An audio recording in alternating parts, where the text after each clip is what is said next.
اعوذ باللہ من الشیطان الرجیم، بسم اللہ الرحمن الرحیم۔ محترم ناظرین، السلام علیکم۔ آج ہمارا موضوع ہے قبر کی پہلی رات کا منظر کیسا ہوگا۔ یہ ایک ایسا سوال ہے جس کی تلاش میں ہر دوسرا شخص نظر آتا ہے۔ آج ہم اس سوال کا جواب آپ کو اسلامی نقطہ نظر سے دے کر حاضر ہوئے ہیں۔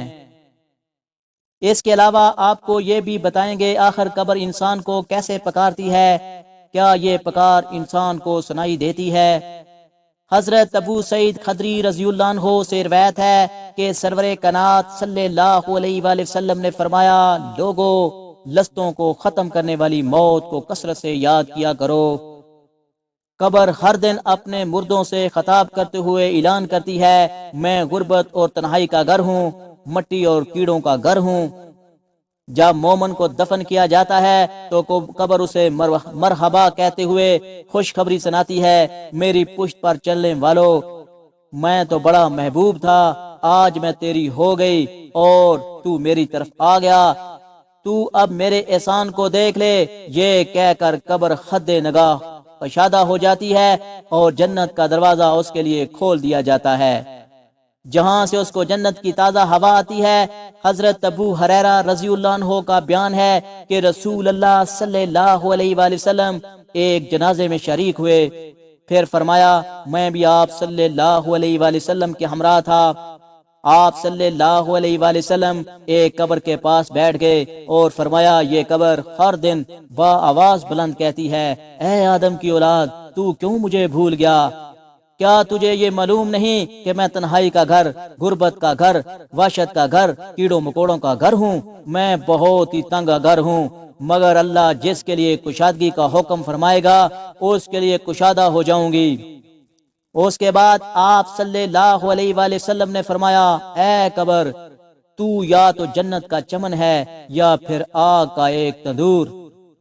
حضرت ابو حجاج رضی اللہ عنہ سے روایت ہے کہ رحمت عالم صلی اللہ علیہ وآلہ وسلم نے فرمایا، مردہ جب قبر میں رکھا جاتا ہے تو قبر اس کو کہتی ہے، اے ابن آدم، تو ہلاک ہوا، تجھے کس چیز نے مجھ سے دھوکے میں رکھا؟ کیا تجھے معلوم نہ تھا کہ میں فتنہ، طریقی اور کیڑے مکوڑوں کا گھر ہوں؟ تجھے کس چیز نے مجھ سے بکھا کر نہ ڈر کر دیا اور تو میری پشت پر خوب اکڑ کر چلتا تھا؟ اگر وہ مردہ نیک ہوتا تو اس کی طرف سے قبر کو جواب دینے والا جواب دیتے ہیں، اے قبر، تو دیکھ تو صحیح اس کے اعمال کیسے ہیں، یہ اچھائی اختیار کرتا تھا اور برائی سے باز رہتا تھا۔ یہ سن کر قبر کہتی ہے، بے شک یہ نیک تھا، اب میں اس کے لیے سرسبز ہو جاتی ہوں۔ مردے کا جسم اسی وقت منور ہو جاتا ہے اور اس کی روح اللہ تعالی کی طرف بھیج دی جاتی ہے۔ حضرت عبداللہ بن عبید رضی اللہ عنہ سے روایت ہے کہ رسول اللہ صلی اللہ علیہ وآلہ وسلم نے فرمایا، مردہ قبر میں بیٹھتا ہے اور ان لوگوں کے پیروں کی آواز بھی سنتا ہے جو اس کے جنازے کے ساتھ قبر تک گئے ہوں۔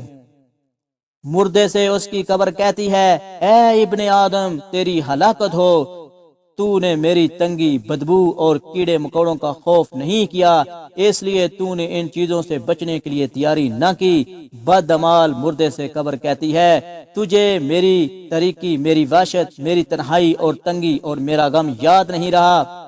اس کے بعد اس کو قبر جکڑ دیتی ہے، جس کے بعد اس کی پسلیوں کی ہڈیاں ایک دوسرے میں پیوست ہو جاتی ہیں، جبکہ نیک بندے کے لیے قبر کشادہ کر دی جاتی ہے اور اس کے دائیں ایک کھڑکی کھول دی جاتی ہے جہاں سے اس کو جنت کی ہوا آتی ہے۔